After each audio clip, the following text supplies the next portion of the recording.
Hi everyone, welcome back to episode 2 of the Road to Goal series. Make sure you like and subscribe because it will help me out a lot. And anyway, let's begin. And you may have noticed that I replaced Ricky van der Ven with Bremer. Pace is still important this year, but I needed more defending because of just how hard it is to defend this year. And he is quite cheap at the moment, so you could pick him up for an investment for the full release of the game. And now I'll show you the custom tactics that I am using. At the moment I'm using balance as my defensive style, but if you want you could use pressure with heavy touch. You have a 45 width, 50 depth, balance, direct passing, 45 width, 4 players in the box, and corners and free kicks you can use whatever you want really, but I use both at 1. And we are using a 4-2-3-1. You need fast fullbacks, and that is a must need, and I will replace him Pickett soon because she only has 86 pace. And on your defenders you need at least 77 or 76 pace. You want 1 DM, and I'm using Marcus Llorente because his card is broken, and on the left you want a box-to-box, so I'm using De Bruyne. And you also want someone who can pass and dribble in the cam spots, so that's why I'm using Griezmann, and also he's got insane finesse shots and Trivela shots. You also want pacey wingers who are good at dribbling, so that's why I've got Rodrigo and Rodman. And at striker, you can have anyone you want as long as they're fast and can shoot, and it would be preferable if they could dribble.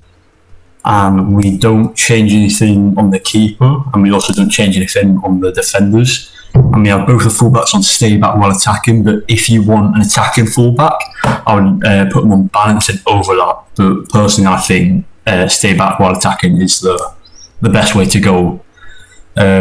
You want your defensive midfielder to be stay back while attacking and cover centre. You could put passing lanes on him if you want, but I leave it unbalanced.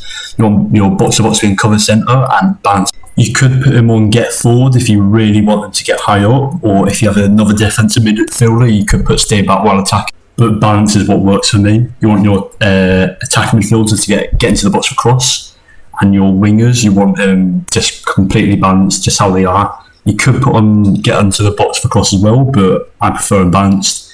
And you want your striker to be on stay central, get behind, and you could leave his attacking role on balance if that's what you want. And now I'll show you the settings which I'm currently using. You want to go to settings and game settings, and all your online games will be on competitive, so just leave that how it is. And with shot assistance, I started using precision, and it basically works how aiming does on your power shots, and it also gives you more speed while attacking, which is really helpful. And time finishing, which is a must need, and just tap the shoot button before the player hits the ball for a more powerful and accurate shot. And now just copy everything that I've got here. This year, a lot of people have been struggling with defending, and that's because EA have now made advanced defending the new default, but you need to change it to tactical defending. And on switching, you need right stick switch on classic, and a lot of people say ball relative is the best way to go, but personally I prefer player relative, and the sensitivity doesn't really matter. And now I'll just copy everything else that I've got. And orbital dribbling is completely useless, so I would just turn that off. And analog sprint, you want to turn that off, and that will just basically make your player start running as fast as he possibly can. And I use the co-op camera, and the height should be 20, but for some reason it's on 10, and the zoom should be 0, and everything else doesn't make a difference. I've also been doing some investing to up my coin balance, and I got a load of Bowleys for about 2,500 each, and I sold them for 3,800.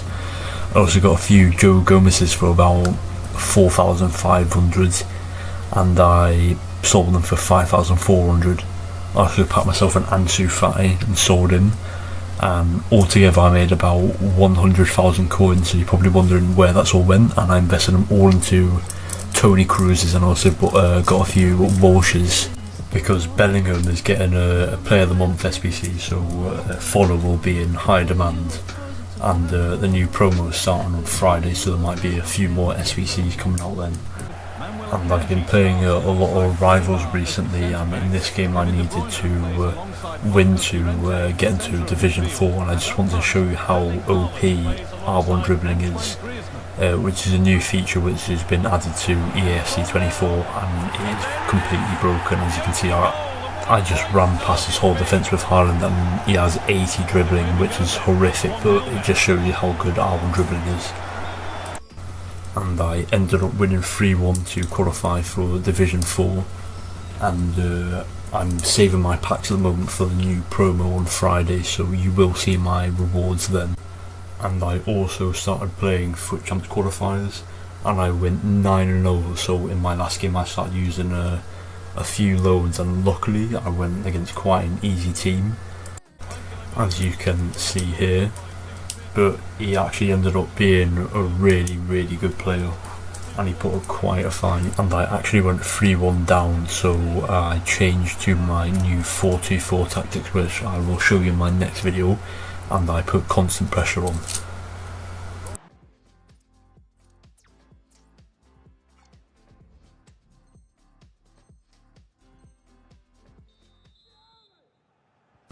And as soon as I did that, I scored a really quick kick-off with Thierry Henry to make it 2-3. Then I just kept on passing it slow at the back, made a pass to Llorente, through ball to Henry, then I got myself one-on-one the keeper for another easy goal. Then on the counter-attack I made a through ball to Rodman, and I did a ball roll to give myself a bit more space, and then shot it in to get myself an easy goal. And here I triggered a run on Putis with the L1 button, got a throw and goal to make it 5-3. And in the end I won 7-4 to go flawless in my first FUT Champions qualifiers this year. And from that I will get a 100k pack, a 50k pack and a 45k pack, and of course they are tradable, so I will open them on Friday when the new promo comes out. And I have been saving all of my packs since Tuesday, so I will have a big pack opening then. But that is it for today's episode, so make sure you like and subscribe and hit the bell so you get a notification for the third episode. See ya.